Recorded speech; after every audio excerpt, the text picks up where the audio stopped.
number 10 is the gaydar machine. Can you actually believe it? Because I certainly couldn't, like, what even? And this one was a Canadian one as well that just hurt even more. I'm really happy about our position on the LGBTQIA community right now. Back in the day and back in the 60s, it was a different story. Paranoid as hell about sexual orientation, the Canadian government waged a crusade against homosexuals and excluding them from public service, the military, and the RCMP. They thought homosexuals had a character weakness that made them vulnerable to blackmail from Soviet agents. They paid university professor Frank Robert Wake to create the fruit machine, which was essentially a bunch of homosexuality tests developed by the government security panel. Can you imagine? What the f?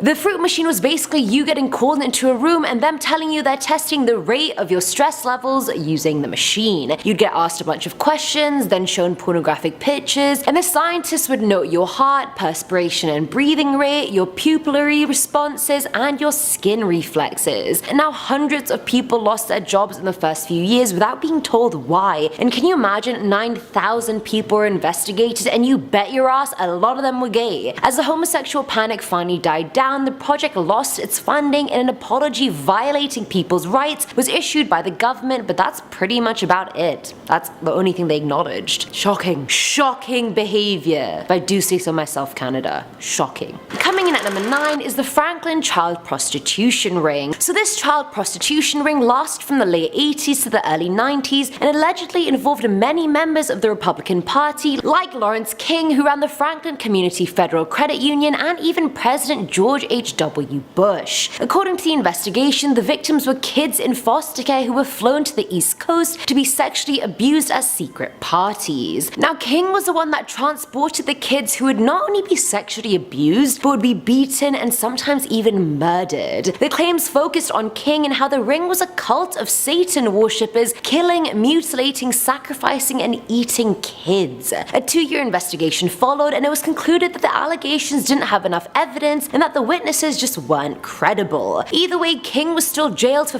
4.5 years for embezzling funds, so at least someone got their karma and justice. Not enough people, but somebody at least. At number 8, we have the Potyomkin village. I think that was pretty good. Anyway, now this is probably one of the first few government cover-ups of all time, so we're taking it back, folks. So back at the end of the 18th century, Grigory Potyomkin, a Russian minister, military leader, and nobleman, became the governor of Crimea after it was annexed from the Ottoman Empire. But of course, it was obviously some juicy gossip on the side, and he wanted to impress Catherine II badly. They were lovers, and as Russia's longest ruling woman, the bar was definitely set damn high. When she visited Crimea in 1787, Grigory erected a fancy-ass fake village to impress her, essentially. Along the Dnieper River, Dnieper, I'm not really sure, Crimea had honestly been destroyed by the war, so he had to pull something out of the bag and quick. Catherine saw the structures from afar, and they were meant to be disassembled after she passed them and then reassembled farther along for her to see again. So she's out in Crimea thinking she's surrounded by bouginess and a wealthy region, and he even got serfs to walk around in fancy clothes to make the place look more rich, when it was low-key approaching a massive famine real quick. So the structures he basically erected were fake, very fancy buildings that had nothing inside, so that's basically what she was seeing from afar.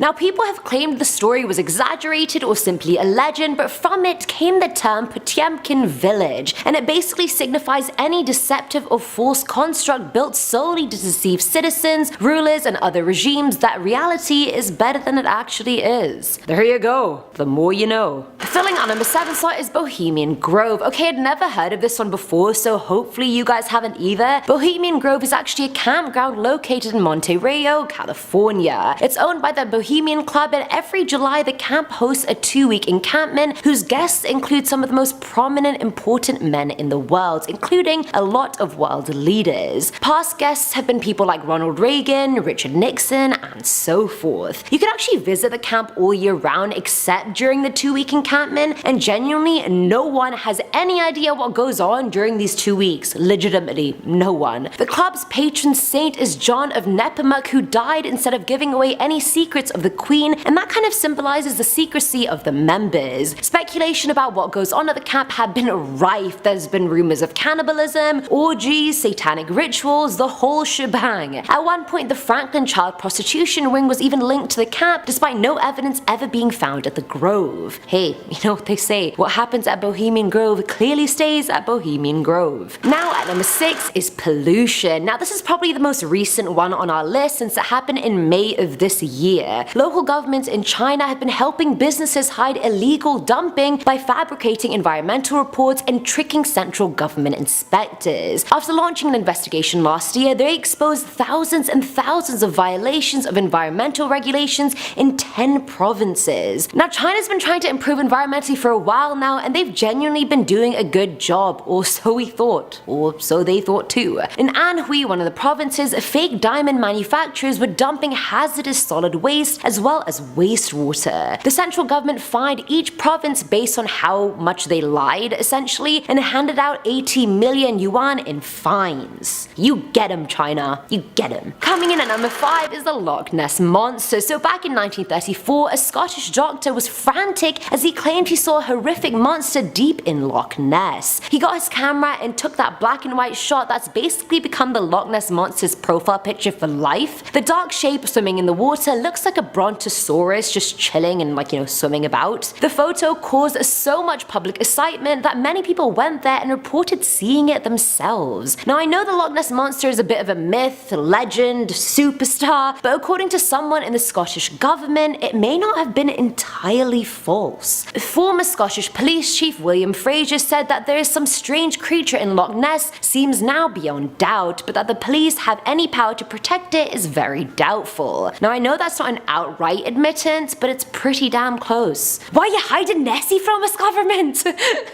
That was me, thank you very much. At number 4 is John Lennon, may he rest in peace. As a member of the little old band the Beatles, John Lennon was infamous. He protested war, promoted peace, and was a bit of a state enemy according to the FBI. So it was no surprise when they put him on their watch list right before the 1972 Republican National Convention. Senator Strom Thurmond suggested terminating his visa and deporting him, and that's exactly what they did. The FBI monitored his every move, his TV appearances, his concerts. They even followed Yoko Ono and her daughter, who wasn't even John's daughter. As you can imagine, John wasn't even doing anything shady except spreading love, and the FBI closed the investigation after stalking him and realizing Nixon was gonna get re-elected. They never admitted to even having Lennon on their watch list, but after his assassination, John Weiner, a historian, fought a long and hard 14-year battle to try and get the FBI to release their Lennon files, which they finally did, and hence the cover-up was not so covered up anymore. Filling our number 3 slot is the Tuskegee syphilis experiment. So between 1932 and 1972, the US Public Health Service undertook one of the most unethical medical experiments ever. The study was of how untreated syphilis in African American men affected and damaged their bodies. The 600 impoverished volunteers were told they were receiving free healthcare from the government. 399 of them had syphilis while the others did not. They were told the study would last 6 months, but joke's on them because it ended up lasting 40 years. None of the men diagnosed were actually told they had syphilis, and the study didn't include treating the men either. It was just about monitoring how their bodies got worse with time, which is just sadistic. Even after the cure for syphilis was found, they still didn't treat the men.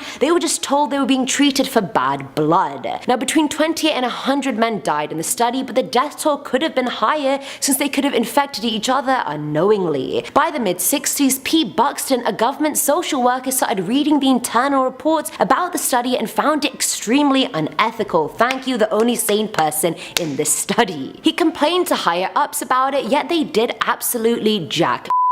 After years of inaction, he handed over proof of the study to people at the Associated Press, which forced the PHS to shut it down in 1972. The next year, the government had to settle $10 million worth of lawsuits brought forward by survivors, the families of those that didn't survive, and so forth. 10 million! I would have sued for so much more. Not getting away with that? Nah, B. Not under my watch. No, no, no, no, no, no. Now at number 2 is Chernobyl. And I feel like I generally do not even have to explain this one. Everyone knows what happened to Chernobyl, and if you don't, what the hell are you doing? I must admit the HBO series was overhyped for me personally, but it was number 1 in the world for a while, so definitely watch it if you haven't. Either way, in April of 1986, the Chernobyl nuclear power plant in Ukraine ran a routine test that they technically shouldn't have done, but did so anyway. While doing the test, the reactor malfunctioned and the reactor core itself actually exploded. That one explosion caused tons of radiation and radioactive gas and debris to circulate in the air, affecting people in the area and people far from it. The scientists in charge at the time refused to believe the reactor core had blown up and was proper in denial. Even after workers went in there and saw the blown up core in person, he didn't believe it. So thinking it wasn't as bad as it was, he told the plant owner it wasn't that bad, who told government officials it wasn't that bad, who told the locals of Pripyat it wasn't that bad. So these innocent kids and families and pets were roaming around this critically dangerous radioactive city for days before finding out the truth. And when the government leaves you exposed to toxic radiation just to cover their own ass, that's how you know the world is screwed entirely. And finally, at number 1 is the May Lai Massacre, also known as the most shocking episode of the Vietnam War ever. So during the Vietnam War, which was fought between North and South Vietnam, but really fought between the US and their capitalist allies, and the Soviet Union and their communist allies. On the 16th of March 1968, the May Lai Massacre took place when armed US soldiers went into the Son Tin district and killed between 350 to 500 plus unarmed people. That includes men, women, kids, infants, and most of the women were gang raped, their bodies mutilated. Even girls as young as 11 years old were given no mercy. The Charlie Company went in there thinking men from the Viet Cong were hiding in there, and Captain Ernest Medina told his men that all the civilians would have to be at the market by 7 AM and that everyone else that was there were either VC troops or VC sympathizers, and they were to be wiped out. The battle was reported as routine by everyone involved, but a helicopter gunner was suspicious about the origins of the battle, so he sent a letter to Congress asking them to investigate, and investigate they did. Okay, so I actually learned this when I studied international law, go me, but in the UN Charter, under war crimes, combatants cannot kill civilians. They can't kill unarmed civilians. They can't even kill enemies if they've surrendered. So this whole thing was so illegal, it's not even funny. Most of the officers were charged but then acquitted, and war crimes are literally one of the crimes against humanity, and I feel like the men in charge that were involved really didn't get punished enough for that, but they should have. Starting off this list, in our number 10 spot, we have the Teapot Dome scandal. Ah yes, what's a list of cover-ups without a good old story of bribery? Albert Fall was the Secretary of the Interior to former President Warren G. Harding, and while in this position, he decided to secretly allow oil companies to tap into the Teapot Dome oil reserve in Wyoming and the Elk Hills oil reserve in California. Of course, the reason he did it is because he could make a ton of extra money doing this, like several $100,000. This all started to unravel though in 1922 when there was an expose that revealed the oil had been sold without any sort of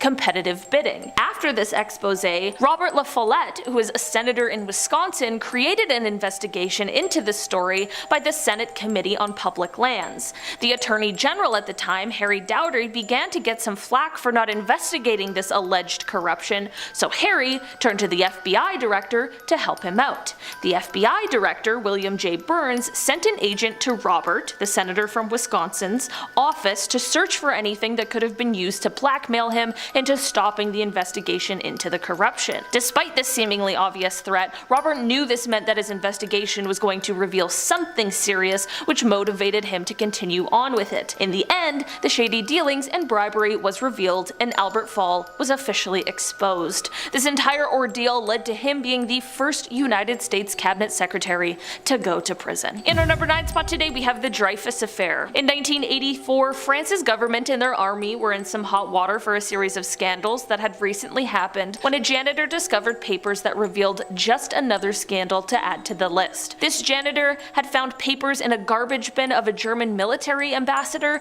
that revealed that there was a French officer who had turned turned against them and who was spying on the Germans. When this came to light, they needed a way out of the mess, so they decided to use a scapegoat, a man named Alfred Dreyfus. Alfred was a Jewish officer in the French army, and they decided to accuse him of this spying and the selling of secrets. His trial was huge in the media, and he ended up being sentenced to life imprisonment on Devil's Island, and really hateful and prejudiced groups used his as an example of a quote-unquote unpatriotic Jewish person. Later, the chief of military intelligence would uncover evidence that proved who the real spying culprit was, but when this happened, the chief of military intelligence was removed from his position by his superiors to try and keep the secret from getting out. It is said that French authorities tried to suppress these accusations, but a novelist named Émile Zola continued to accuse the army of a cover-up. People were torn at this point. Some people swear that Alfred was still to blame, while others were convinced he was innocent. In the end, the fight became more about principle rather than whether or not Alfred was really innocent or not. There were 12 years of controversy surrounding this case until Major Hubert Joseph Henry ended up admitting to forging the key documents before taking his own life. The case was finally reopened, and while Alfred was found guilty again, he soon received a pardon from the president. A few years after this, a civilian court of appeals found Alfred innocent, and he went on to have quite an army career, and he even fought with honor in the First World War. This was a scandal that really did change French politics forever. In our number 8 spot today, we have the Ford Pinto. Introduced in 1971, the Ford Pinto would go on to become the car with the worst safety reputation, but of course, not without an attempt to cover up all of the flaws first. During the car's development, during the final stages, there was crash testing being conducted, and this is when designers found out a flaw with the car. Basically, through their tests, they found that the fuel tank's filler neck had a tendency to be torn away, which would then spill gasoline under the car, as well as the fact that the tank itself was able to be easily punctured by nearby bolts. To fix this issue, it would have cost about $11 per car, but instead of spending that money, they decided to just do nothing. Yeah, they just said F it and figured that it would cost less to pay off the people who bought the car and had the issues that caused their car to catch fire. Sounds absolutely insane, and thankfully, an investigative reporter by the name of Mark Dowie thought so too. He went through a ton of paperwork that lay in the US Department of Transportation's file cabinets, and this is when he found what he was looking for. A memo where the company calculated that settling the lawsuits brought against them would save the company $70 million rather than just installing the new parts and fixing the issue for everybody's safety and well-being. Mark wrote an expose on the story, and once published, a jury in Orange County, California awarded $125 million in damages to a man who'd been injured in a Pinto that caught fire. The ruling was later reduced to just $3 million, but it did kickstart the end of the car and the beginning of the scrutiny that the company would face. In our number 7 spot today, we have the Prohibition poisoning. You probably already know about the Prohibition era, but if not, this was a time period where there were restrictions placed on the consumption of alcohol, which was done with a ban being placed on the production, importation, transportation, and sale of alcohol by the US government, and this lasted from 1920 to 1933. In knowing about the Prohibition comes the knowledge that this ban certainly did not stop people from producing or consuming alcohol, it was just done in sneakier ways. The black market for alcohol was booming as people began to drink redistilled industrial alcohol instead. This is all pretty well known, but one super sketchy thing that is definitely less well known is something that government agencies did to curb the black market sales of alcohol. Basically, they poisoned the industrial alcohol that was being repurposed for drinking, and not just poisoned in a way where the drinker would get sick, which is already horrendous enough, but they poisoned the alcohol with lethal chemicals. It is thought that by the time the Prohibition ended, at least 10,000 people died from this. This event is still one of the strangest and deadliest decisions made by government officials. In our number 6 spot today, we have the health risk denial. In this day and age, everyone knows that smoking cigarettes isn't great for your health, but back in the day, people didn't know, and the tobacco industry did everything they could to make sure that they never found out. In 1950, a physician and epidemiologist, Dr. Ernest Winder, published a study in the Journal of the American Medical Association that pointed out the links between cigarette smoking and lung cancer. This is something that is well known and studied now, but at the time, this was news to much of the public, and to hide it, 6 major cigarette companies began to fund their own research research efforts in response to the study. The study wasn't aimed at actually getting to the bottom of the health risks, it was just a research project meant for publicity reasons. In reality, they already knew about the health hazards and that there was a possible link to cancer. In a 1953 survey of scientific literature, a man named Cloud Teague, who was a chemist for R.J. Reynolds Tobacco, concluded that, quote, studies of clinical data tend to confirm a link between the heavy use of cigarettes and lung cancer. A scientist for a major tobacco company at the time knew and had studied the links, and they were still trying to cloud the public perception of this huge issue. The entire strategy was later revealed in a 1972 industry memo, which described it as, quote, creating doubt about the health charge without actually denying it. Finally, this madness was brought to an end, sort of, when the attorney generals from 46 states joined together in one massive lawsuit against the tobacco industry. As a result of this, while they can continue to make their harmful product, in 1998 the companies agreed to pay $10 billion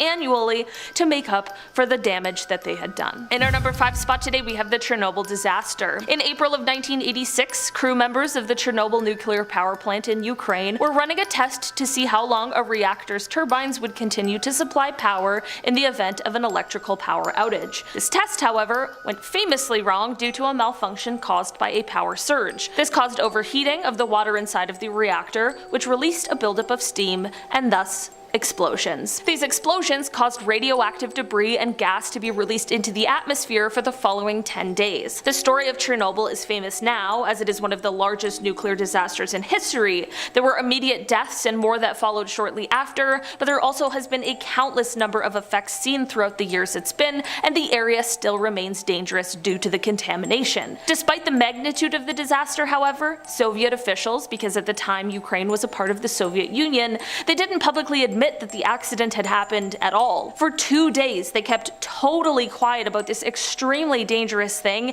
and it only came out when Swedish officials rang the alarm bells as they had found increased levels of radiation that had drifted 1,000 kilometers westwards over to them. You think at this point they would have just fessed up, but of course not. The Soviet leader at the time, Mikhail Gorbachev, waited 3 weeks before even publicly mentioning the accident. Who knows what level of effect this might have had in a multitude of ways. In our number 4 spot today, we have the safety cover-up. Karen Silkwood was an American chemical technician and a labor union activist who was very vocal and often raised concerns about the corporate practices that related to the health and safety of those working in a nuclear facility. You would think that this is something that all of those working in the field would be concerned about, but apparently not. She worked a job making plutonium pellets and was the first woman on the union's negotiating team, and after she testified to the Atomic Energy Commission about the things she was concerned about, it was discovered that she had plutonium contamination on both herself and in her home. Plutonium isn't an issue outside of the body but can easily be ingested or inhaled, which is when it creates a major problem for humans. Karen was driving to meet with a New York Times journalist and an official of her union's national office after deciding to go public with some of her findings, and the people who saw her right before she left for this meeting saw her with a binder full of documentations of her findings. During her trip in her car there, Karen ended up driving off of the road and striking a culvert, and this accident took her life. Here's where things get really suspicious though. That binder I just mentioned was never found. It was said that Karen had fallen asleep at the wheel and that almost twice the recommended dosage of methaqualone was found in her system. But there were clear skid marks on the road which suggested Karen was trying to get the car back straight on the road, and despite the accident being entirely at the front of the car, there was damage to the back of the car that friends and family say wasn't there before, and paint chips were found, which would suggest a car had hit her from behind. To make this whole thing even more suspicious, apparently Karen was receiving death threats before her passing. There have of course been claims of foul play and claims that she was run off the road by another vehicle, but unfortunately with little to no evidence these claims have never been able to be proven for sure. But what is for sure is that whatever really happened to Karen, it seems like a simple accident doesn't cover the full truth. In the end, however, because of everything that went on with Karen, the Department of Energy opened an investigation and ultimately shut down the facility. In the end, although it is so horrible that Karen lost hers, she definitely saved countless others' lives. In our number 3 spot today, we have the Pentagon Papers. In June of 1971, the New York Times published a few different excerpts that were taken from a top secret Department of Defense report that pertained to the United States and their involvement in the Vietnam War from 1945 to 1967. These papers were created as a part of a study by Secretary of Defense Robert McNamara, and the reason they were so important and secret is because they revealed that 4 consecutive presidential administrations had lied to and misled both Congress as well as the American people about their involvement in the war. Daniel Ellsberg, who is said to have been a military analyst who opposed the war, leaked these confidential government records, and him, as well as the New York Times and the Washington Post, all faced criminal charges in court for their efforts to get the papers into public knowledge, but in a turn of events, the charges were later dismissed. Not only were these papers important, but the leak was a crucial moment in time because it bred major distrust in the United States government that would only go on to grow. In our number 2 spot today, we have Operation Paperclip. I suppose this is less of a cover-up and more of just a secret operation, but this one was kept a secret not for the safety of the people, but instead to prevent an uproar from the public. This operation began in 1946 when the President of the United States at the time, Harry Truman, authorized it. Basically, the entire point of it was to lure scientists from Germany over to the United States after the Second World War. This was done in an effort to aid the country in their post-war efforts, as well as to ensure that the valuable knowledge these people had would not end up in the hands of perhaps the Soviet Union or either side of the divided East and West Germany. Had it not been classified information at the time, this would have been highly controversial, as many of these people were involved in, and sometimes even leaders of that hateful party we won't mention by name again. Former President Truman stood by his decision, saying that because of the relations with the Soviet Union, quote, this had to be done and was done. Several of the scientists a part of this program were later investigated because of their former ties, but one was only ever tried out of the over 1,600. None of the paperclip scientists were ever found guilty for any crimes either in the United States or in Germany. Perhaps the most famous of all of the paperclip scientists was Wernher von Braun, who really played a huge role in advancing NASA's Apollo missions. In our number 1 spot today, we have the Watergate scandal. It's perhaps one of the largest scandals and leaks in history, especially in the history of the United States. In the middle of 1972, there were 5 men who were arrested for breaking into and subsequently trying to bug the Democratic National Committee headquarters at the Watergate Hotel complex in Washington, D.C. As the year went on, the 1972 presidential election came closer, and there was an anonymous source who fed information to Washington Post reporters that, quote, the Watergate bugging incident stemmed from a massive campaign of political spying and sabotage conducted on behalf of President Nixon's re-election and directed by officials of the White House. Despite this information leak and it being reported on the news, Nixon was still re-elected, but he was also under serious investigation. There was a series of Senate hearings, and the Senate even went on to create a special investigative committee. The hearings were broadcast nationwide, and they had witnesses testifying that Nixon had approved plans to cover up administration involvement in the break-in, and that there was a voice-activated taping system in the Oval Office. These hearings captured the attention of Americans everywhere for weeks, and in the end, the United States Supreme Court ruled that Nixon had to release these Oval Office tapes to government investigators, which then went on to reveal that he had not only attempted to cover up what went on, but he also later tried to use federal officials to deflect the investigation. Under the threat of an imminent impeachment, Nixon had no choice but to admit his guilt and resign, making him the only president to do so. His successor, Gerald Ford, ended up pardoning him, so he escaped prosecution,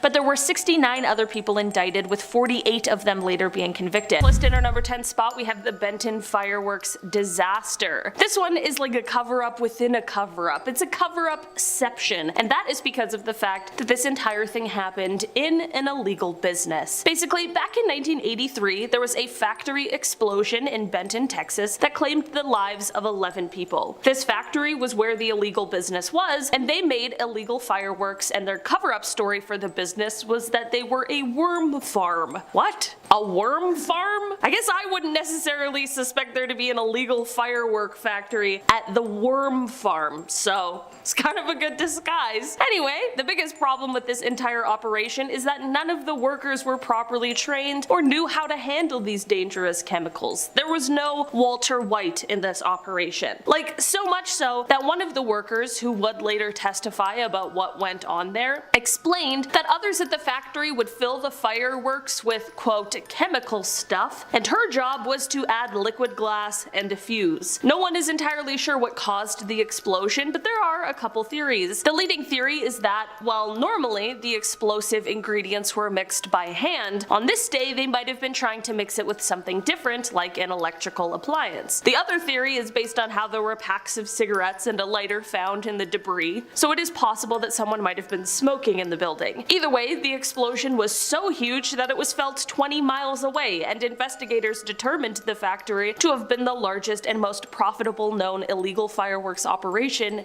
in US history. In our number 9 spot today, we have the Burnden Park disaster. This is the name used to refer to one of the worst incidents in all of soccer history, or football history if you want to get really specific. The Burnden Park disaster took place in 1946 when 33 fans died at the stadium one day before the game started. Despite these deaths, the game did start and the players went on and played the game. All the while, these bodies were allegedly just covered up on the sidelines. The thought is pretty horrifying, and it makes you ask, how could this have happened? The thing with this particular game is that it was the first competitive match since World War II, so of course people were excited. So excited that the stadium capacity was 70,000, but 85,000 people showed up. As this surge of people showed up for the game, the crowds began to push through, which led to hundreds of people being injured and the 33 deaths that we already spoke about. Most of the crowd had absolutely no idea what had happened. They didn't know that people had lost their lives, and the players were just told to go ahead and do what they were there to do. This means that while people were laying dead and many more were laying injured, some severely, there were thousands of people who were just completely kept in the dark, and they went on cheering, none the wiser about what had just happened. In our number 8 spot today, we have the Netherlands disaster. Back in the 60s, the Soviet Union had planned to launch Russia's R-16 ballistic missile in July of 1961, but someone had a problem with this. That someone was the commander of the Soviet Strategic Missile Forces, Mitrofan Nedelin, and he thought it would be a grand old idea to push up the launch to November 7th, 1960. It was the anniversary of the Soviet Revolution after all, but of course, rather than anniversaries and celebrations, safety should be at the forefront of something like this. Because of the fact that almost an entire year was shaved off of the preparation time to launch, corners ended up being cut. Even with these corners being cut, workers were still scrambling to get everything finished, with work being completed on the day of the actual launch, even after the rocket was fully fueled. But despite the workers' best efforts to get everything ready in time, things ended in disaster. Some kind of an error led to the second stage rocket firing while being tested before the launch. This means that the second stage one was firing directly into the first stage one, which was full of fuel, and the whole thing turned into one enormous explosion. This meant that everyone who was still working and remotely close to the launch were killed. The camera operator was able to remotely activate automatic cameras set around the launching pad, which caught the entire explosion. The footage showed that people near the rocket were incinerated instantly, while those further away either burned or were poisoned by the toxic fuel component vapors. Of course, this is terrible and tragic, but here's where the cover-up comes in. The news of the disaster was suppressed for many years, so much so that the government didn't even acknowledge it until 1989, almost 30 years after the incident occurred. It has been reported that even the families of those who lost their lives were made to keep quiet about the entire thing so as to ensure that there were no news leaks. In fact, they were told to tell people that their loved ones had died in a plane crash. That was how far the government was willing to go in order to cover their tracks on this incident. In our number 7 spot today, we have Operation Tiger. This operation was actually one in a series of large rehearsals for the D-Day invasion of Normandy, which took place in April of 1944. This project went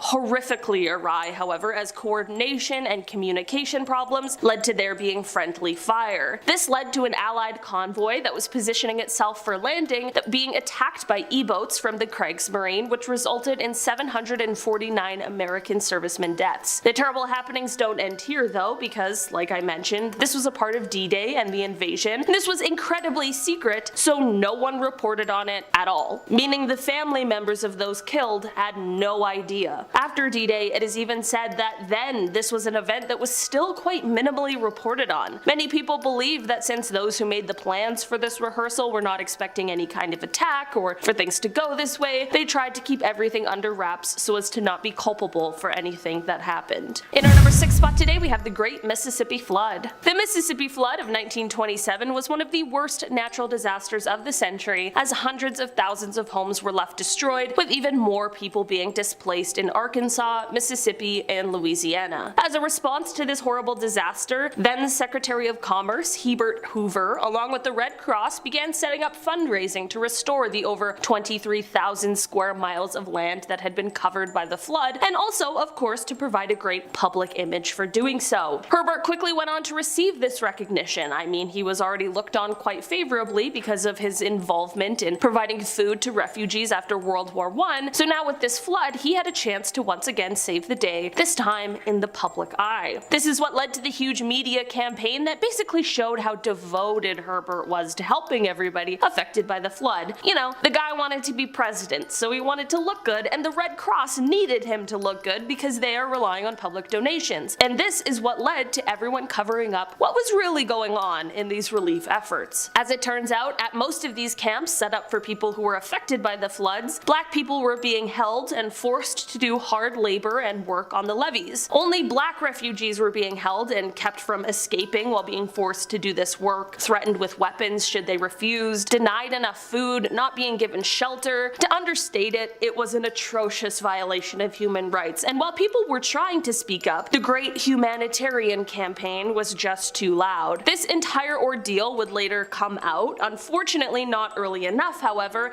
as Herbert would go on to win the presidency 1 year later. There is a really incredible paper that goes into more detail about this insanely unjust cover-up that is titled "The Red Cross is Not Alright," and it was written by Miles McMurtry for Dartmouth College in 2016, and if you want to learn more, it's really well written and it gives an incredibly comprehensive view over what happened and how it affected the race relations at the time. In our number 5 spot today, we have the Xichang rocket disaster. On February 15th, 1996, an attempt to get a satellite into space went horribly wrong. The communications satellite was made by American company Space Systems/Loral, and the rocket to get it there was the largest launch vehicle ever made in China. This rocket, however, failed shortly after the launch took place, which ended in it crashing into a nearby village. After the accident, a state news agency only reported that the launch had failed, but there was absolutely no mention of the subsequent crash and explosion. No one was really informed about this at all until 2 weeks later. That is when a more thorough report was revealed, and it not only identified the cause for the failure, but also explained that there were only 6 people who had passed away, and there were 57 injured, but 49 of them had already gone home from the hospital and were recovering totally fine. Here's where things get tricky. There are many people who believe that this number of only officially 6 deaths was way lower than the number in actuality. Western media has speculated that a few dozen to somewhere around 500 people might have actually been killed in the accident, not only because of the village that the rocket crashed into, but also because of the reports that hundreds of people had gathered outside of the center's main gate near the crash site the night before launch. Some authorities and reporters also described seeing dozens of ambulances and many flatbed trucks loaded with what could have been human remains being taken to local hospitals. This has all led to stories of this alleged cover-up. Will we ever know for sure what happened? Only time will tell. In our number 4 spot today, we have the Kishtim disaster. The nuclear disaster that you might not have heard of. This disaster was hidden from the public for decades. In 1957, there were some citizens of the Soviet Union who had the option of living in secured nuclear towns. These citizens were picked and needed to qualify, but the perks seemed great. The citizens of them would have better wages, better healthcare and education, just a better quality of living. But there was the obvious potential danger of living over a nuclear site, like Chelyabinsk 40, which was built on top of a dump for plutonium waste. This of course proved to be a horrible problem when the storage facility exploded. The subsequent cloud full of radioactive material was so large, it went on to contaminate the 9,000 square miles around the facility. Despite this clearly huge and lethal explosion, no one was notified of it right away. The people in the surrounding area of course knew that something had happened, especially when the military personnel showed up and they were suddenly being told to kill their farm animals and their crops, but no one was entirely sure what, because no one was informing them of why. This blast affected at least 10,000 people who were all left in the dark for quite some time. In the end, it wasn't until 1979 that the disaster became public knowledge. In our number 3 spot today, we have the Fleet Street phone hacking. This is a scandal that started to unravel back in November of 2005 1975 when Clive Goodman, who is the royal editor at the tabloid News of the World, wrote a story about Prince William and a knee injury he suffered. The thing is though, this knee injury hadn't been publicly revealed, which helped the royal family to quickly realize that someone had hacked into the prince's phone, likely his voicemail, which gave them this private story. Scotland Yard of course got involved, which led to them arresting not only Clive, but also Glenn Mulcair, who was a private investigator for the tabloid. In 2007, they both received jail sentences after they told authorities that they had gathered backdoor codes used by networks and used them to hack into and listen to people's voicemails. This isn't where the story ends, however, because in 2009, The Guardian, who is of course a rival of News of the World, revealed that the parent company of the tabloid, News Group International, had paid out over £1 million to settle lawsuits that might reveal the real depth of these phone hacks and other data breaches that they used to their advantage. Then another revelation came in 2011 when The Guardian reported that the police uncovered that the phones of over 5,800 people had been hacked by the private investigator. As a result of all of this coming to light, media mogul Rupert Murdoch ended up shutting down News of the World in 2011, and in 2012 he admitted that there was a cover-up to hide all of this, and he publicly apologized for all that went on. In our number 2 spot today we have Rathergate. Apparently there's a lot of gate scandals, and this is just one of them. Also referred to as the Killian documents controversy, this whole thing started on 60 Minutes too. They were presented by CBS anchor Dan Rather, and the documents were extremely critical of former President George W. Bush's service in the Texas Air National Guard, and the reason it was such a big hit is because the documents were presented less than 2 months before the 2004 election, which of course could negatively impact his run. Later, however, it was revealed that CBS hadn't done enough to authenticate the documents, and that they were actually forged in order to try and push this controversial story of military service. Instead of just coming right out to say it though, apparently CBS stuck to the story and doubled down and claimed the documents were real and that the story was true. Eventually, especially as other news outlets followed up, the story couldn't go on any longer, and CBS was not only forced to cop up to the mistake, but also most of the staff that worked on the show ended up getting fired as well. In our number 1 spot today we have the Bankyo Dam disaster. Back in 1975 when Typhoon Nina struck, the Bankyo Dam was one of several that couldn't stand the storm. As the typhoon hit, there were 65 dams within 3 days that collapsed. It was truly catastrophic, and this left everything headed over to the Bankyo Dam, and despite everything going on, they thought the dam would hold, but of course it didn't. Here's the thing though, not everyone thought it would hold. In fact, hydrologist Chen Xing tried to warn the government that the dam was not being built properly and that it was about to fail. When he tried to ring the alarm, however, he was fired for being problematic. When the dam failed, just like Chen said it would, liters and liters of water washed through the nearest village, absolutely devastating millions of people. Over a week later, 1.1 million people were still trapped. After the disaster, the government remained mostly quiet to the public and didn't allow any media to make reports, and it actually wasn't until 2005 that the official documents were released, because until then they were considered classified state secrets. It is thought that 85,000 people passed soon after the dam broke, and through famine and disease afterwards, a total of 230,000 lives were lost. NSA surveillance. The Washington Post originally uncovered the existence of a National Security Administration and FBI program called PRISM,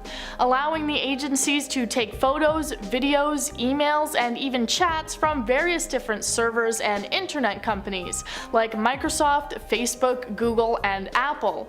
Anonymous then leaked 13 documents that they said detailed the specifics of the PRISM program. A statement posted with the leak said, "These documents prove that the NSA is spying on you, and not just Americans. Like we said, this is happening in over 35 countries and done in cooperation with private businesses and intelligence partners worldwide. We bring this to you so that you know just how little rights you have. Your privacy and freedoms are slowly being taken from you, in closed-door meetings, in laws buried in bills, and by people who are supposed to be protecting you." Number 9. Russian leak. 3 Russian entities, the Ministry of Culture of the Russian Federation, the City Administration of Blagoveshchensk, and the Governor's Office of the Tver region all lost hundreds of thousands of emails when the anonymous group hacked them and leaked over 700 gigabytes of data. The emails contain sensitive information like state policies regarding art, cinematography, archives, copyright, cultural heritage, and censorship. The group had also previously said that they managed to shut down Russia's space agency, preventing the country from having the power to spy using satellites, reportedly downloading and deleting confidential files related to the satellite imaging and vehicle monitoring. They also stole 35,000 different files from Russia's central bank, all of this coming as part of an ongoing group effort to get Russia to withdraw from their conflict. Number 8. Police documents. In June of 2020, Anonymous completed Operation Blue Leaks, which involved hacking and releasing a massive amount of police documents. They got information from over 200 different law enforcement agencies and gathered a total of 269 gigabytes of data. The documents included things like phone numbers, banking information, and even alleged crimes. The documents were apparently leaked to provide insight into the strategies and mindset of law enforcement.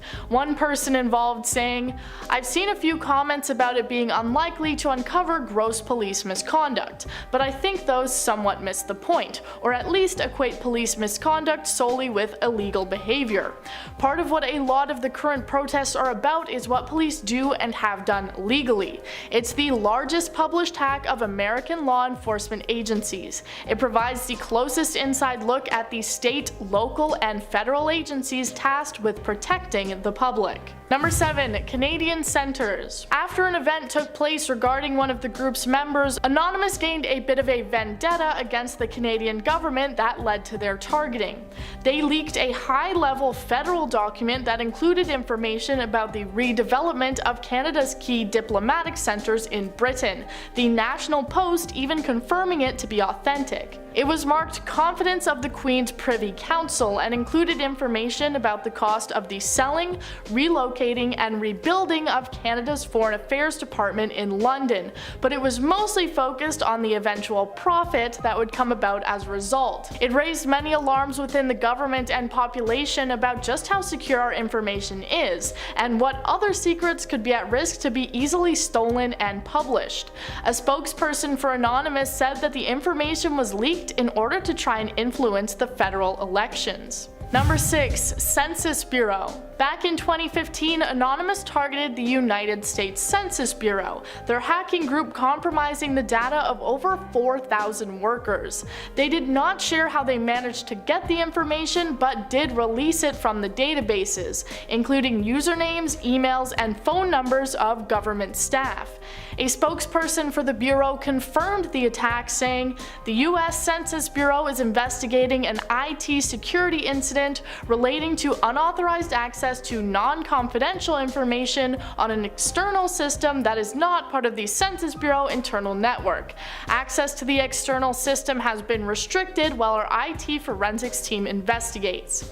Anonymous claims their motivation for the attack was to protest the Trans-Pacific Partnership trade negotiations, which were rumored to potentially lead to the privatization of services in the UK like free healthcare. Number 5. Chilean Army Leak. In 2019, the people of Chile started protesting inequality, and things between the protesters and the police force and military quickly started to get violent. This led to Anonymous targeting Chile's military in a large leak of their information and data. The contents of 6 different email accounts and a total of 3,500 emails were hacked and released to the public. The information included things like meetings between army officials and businessmen, contact with foreign security firms, and even cooperation agreements with the United States government.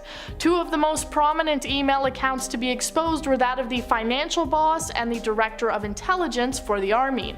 All the emails were uploaded to an information distribution center and were made available to be accessed by anyone. After the incident, the Chilean army worked hard to implement further security measures and try to track down those responsible. Number 4. Federal Reserve. 4th. In 2013, Super Bowl Sunday was shaken up by not just a football game, but by Anonymous hacking into the American Federal Reserves. They managed to gain access to personal information of government members and banking officials, including their phone numbers, home addresses, email addresses, and passwords of around 4,000 different people. Anonymous apparently did this as part of an ongoing protest against the US Department of Justice. A Federal Reserve spokesperson said, "The Federal Reserve System is aware that information was obtained by exploiting a temporary vulnerability in a website vendor product. The exposure was fixed shortly after discovery and is no longer an issue. This incident did not affect critical operations of the Federal Reserve System." Other attacks that took place as a part of the same protest included the hacking of the website of the United States Sentencing Commission. Number 3. Canadian security leak. There was another attack against the Canadian government that took place just before the first one that I mentioned on this list, all a part of Anonymous's grudge against Canada. These leaked documents revealed information in regards to Canada's spy agency, the CSIS, or Canadian Security Intelligence Service. It shared sensitive information like the size of its network of foreign stations, the volume of secret communications they handle, and their outdated system of information sharing. Before the release, the government had only previously acknowledged 3 foreign stations: Washington, London, and Paris, but a leaked classified document revealed that there were actually over 25, many of them, quote, located in developing countries and or unstable environments. Apparently, their security systems had not been updated since the 1980s. A spokesperson for Anonymous saying, "We are now privy to many of Stephen Harper's most cherished secrets," Stephen Harper being the head of the country at the time. Number 2. Operation Hong Kong. Similarly to the situation in Chile, Anonymous's Operation Hong Kong came about as a response to the mistreatment of protesters. In 2014, they announced that they would be launching a massive cyber attack against Chinese government servers and bringing down their websites. An anonymous statement said, "Here's your heads up, prepare for us. Try to stop it. The only success you will have will be taking all your sites offline. China, you cannot stop us. You should have expected us before abusing your power against the citizens of Hong Kong." Throughout October of that year, Anonymous made claims that they had already managed to access many of the country's government websites, and apparently had sensitive emails that they were threatening to release. However, it doesn't look like any of these emails ever actually made it to the public eye. Number 1. Syrian President Leak. In 2012, Anonymous managed to hack into the Syrian Ministry of Presidential Affairs, gaining access to the email accounts of 78 staffers working under the current president. It was apparently a pretty easy job, as it was revealed that the man didn't have a very secure password. 33 of the 78 email accounts all used the password 12345 or 123456. Not exactly Fort Knox. Hundreds of different emails were revealed, including a conversation between the United Nations and the president's media advisor, preparing him for an upcoming interview with Barbara Walters. The year before this, Syria also received the attention of the hacking group when they hacked the Syrian Defense Ministry, changing their website to give a message of support to the Syrian people who were trying to fight back against the control of their president.